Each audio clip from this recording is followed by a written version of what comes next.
Shalom Bapak Ibu. Dalam kesempatan kali ini renungan diambil dari kitab Lukas pasal yang ke-12. Lukas pasal yang ke-12 di sana menceritakan ada seorang yang bertengkar memperebutkan warisan, dan kemudian orang itu menginginkan Yesus sebagai hakimnya. Lalu Yesus memperingatkan bahwa harus berhati-hati terhadap segala ketamakan.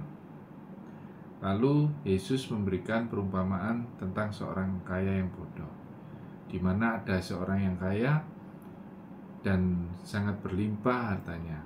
Kemudian orang kaya tersebut menjadi bingung untuk menyimpan hartanya.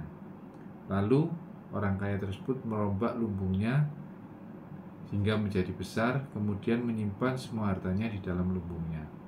Lalu kemudian dia berkata kepada jiwanya, "Hai jiwaku, istirahatlah, makanlah, minumlah, dan bersenang-senanglah." Lalu kemudian firman Allah datang kepadanya, "Hai engkau orang bodoh, pada malam hari ini juga jiwamu akan diambil daripadamu.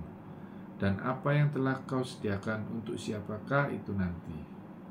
Demikianlah jadinya dengan orang yang mengumpulkan harta bagi dirinya sendiri, jikalau dia tidak kaya di hadapan Allah. Jadi hal ini sangat jelas bagaimana Tuhan Yesus mengajarkan kepada kita manusia untuk tidak sampai dikuasai oleh ketamakan yang berasal dari hati. Dan segala harta yang dikumpulkan manusia di dunia tidaklah bisa untuk menyelamatkan dan memperpanjang nyawanya ketika Tuhan ingin mengambilnya. Jadi, apakah kita sebagai pengikut Kristus, kita tidak boleh bekerja keras untuk menggapai impian kita, atau kita sebagai orang Kristen tidak boleh menjadi kaya?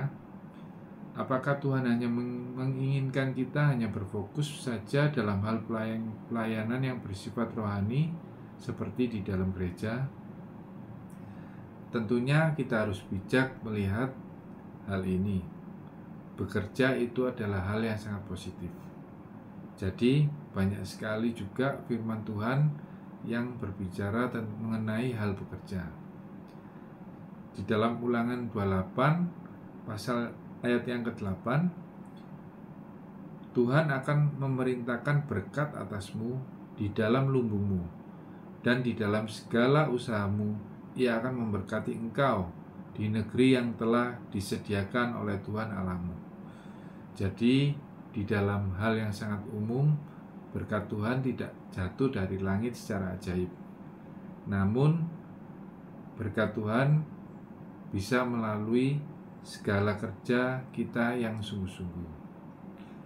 Tentang hal pelayanan, tentunya kita tidak bisa melihat pelayanan hanya dalam lingkup yang kecil, atau kita sebut pelayanan di dalam gereja saja.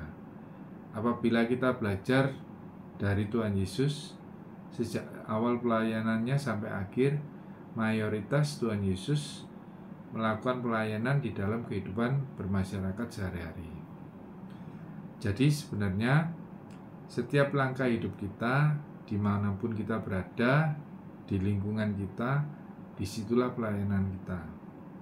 Di dalam Kolose 3 ayat yang ke-23, "Adapun juga yang kamu perbuatlah dengan segenap hatimu, seperti untuk Tuhan dan bukan untuk manusia." Jadi kita dipanggil melakukan segala sesuatu dengan penuh integritas, semangat, dan kesetiaan, karena kita sedang melayani Tuhan melalui sesuatu yang kita kerjakan itu. Kesimpulannya adalah, yang pertama, kita harus menjadikan Tuhan sebagai pusat dari segala sesuatu di dalam hidup kita. Bekerja keras dan harta tidaklah salah, namun kita harus menjaga sikap hati kita. Kita jangan sampai diperbudak oleh pekerjaan dan juga menjadikan harta sebagai berhala kita. Demikian renungan kali ini. Shalom dan Tuhan Yesus memberkati.